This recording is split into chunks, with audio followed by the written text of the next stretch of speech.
Le sujet de l'égalité professionnelle, il était lié aussi à notre problématique interne de recrutement, puisque dans l'aide à domicile, on est fréquemment en période de recrutement, avec des moments phares aussi dans l'année, mais de façon assez continue de toute façon. Et on se disait qu'ouvrir autant le métier aux hommes qu'aux femmes pour permettre à chacun d'avoir un emploi était tout à fait adapté. Donc le thème, le problème principal de départ pour nous, c'était le recrutement. Pour nous, effectivement, recruter des hommes était aussi justifié que des femmes dans la mesure où on partait, nous, sur une mixité de coopération, hein, que ce soit un homme ou une femme qui fasse de toute façon le même travail. Ça nous permet au niveau d'une équipe après de pouvoir permettre à certaines d'aménager leur temps de travail et de ce fait leur temps personnel aussi sur les articulations de vie. Pour quelqu'un qui souhaiterait travailler plus que le matin ou plus l'après-midi, finalement comme en institution, d'arriver peut-être à modifier des plannings de ce goût-là. Voilà. Ça permet aussi de pouvoir se remplacer plus facilement et autant pouvoir soulager les salariés que pouvoir permettre une continuité de service envers nos usagers. Voilà, tout simplement. Articulation des temps de vie et puis amélioration des conditions de travail quand on peut proposer à plus de salariés de remplacer, de rouler et de ce fait de pouvoir derrière se reposer. Voilà.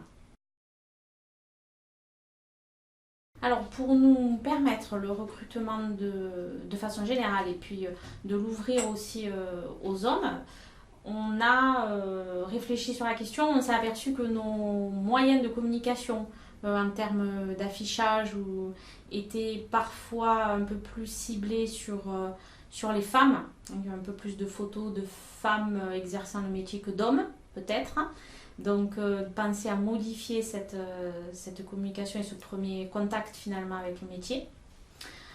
Et on s'est dit aussi qu'il était peut-être intéressant de se déplacer sur des forums de l'emploi, des forums du taf, pour informer du fait que le métier correspondait aussi bien à des compétences masculines que féminines. Voilà. Les métiers étant identiques de toute façon et la relation à la personne ne changeant pas que l'on soit un homme ou une femme. Donc depuis le début de l'année, effectivement, on a embauché un certain nombre d'hommes qui, eux, ne voyaient pas de frein spécifique à rentrer dans le domicile et ça se passe très très bien. Par contre, on peut avoir de temps à autre des inquiétudes, on va dire, de certains usagers, hommes ou femmes d'ailleurs, quant à l'idée qu'un homme pourrait s'occuper d'eux. Voilà. Donc les inquiétudes, elles sont un peu plus centrées au départ sur les actes d'aide à la toilette. Généralement, c'est le moment qui est le plus craint, entre guillemets. Donc forcément, quand on sait qu'on va embaucher un homme et qu'on va le proposer à un usager, on l'en informe d'abord prioritairement et après on essaie d'aller avec lui faire le tour des usagers. La responsable de secteur va aller présenter le nouveau salarié ou la salariée référente de l'usager va tourner un certain temps en binôme avec le nouveau salarié pour un peu briser les inquiétudes éventuelles qu'il pourrait y avoir. Voilà. Une façon de présenter, d'introduire une nouvelle personne chez un usager. Et ma foi, ça marche plutôt bien pour l'instant.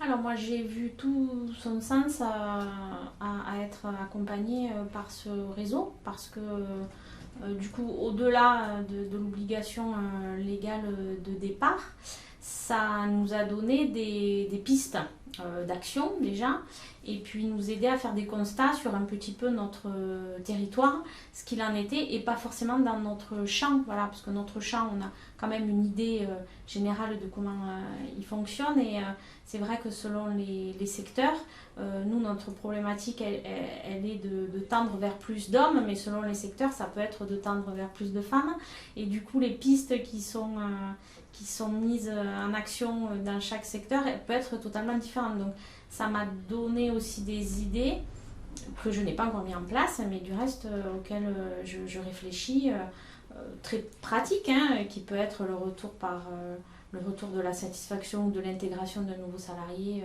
sous la forme d'un questionnaire, d'un entretien d'évaluation, jusqu'à quel degré on fait participer les autres salariés qui sont déjà en poste. Enfin, du coup, ça nous ouvre voilà, vraiment des pistes de réflexion, et le but étant de les mettre en pratique après. Oui, oui. Intégrer le réseau, en plus des actions pratiques qui nous aident à mettre en place, je pense que de façon pérenne, ça peut nous permettre de modifier nos schémas de pensée, autant dans le comportement, dans le recrutement, que dans la façon d'intégrer un salarié, de le penser sur son territoire. Ça, c'est la première des raisons. Et je pense aussi que la deuxième, qui peut être intéressante, c'est de pouvoir échanger avec, encore une fois, des personnes qui ne sont éventuellement pas de notre champ, et qui du coup peuvent nous apporter des idées avec un recul que nous on n'a pas, en ayant des habitudes de fonctionnement.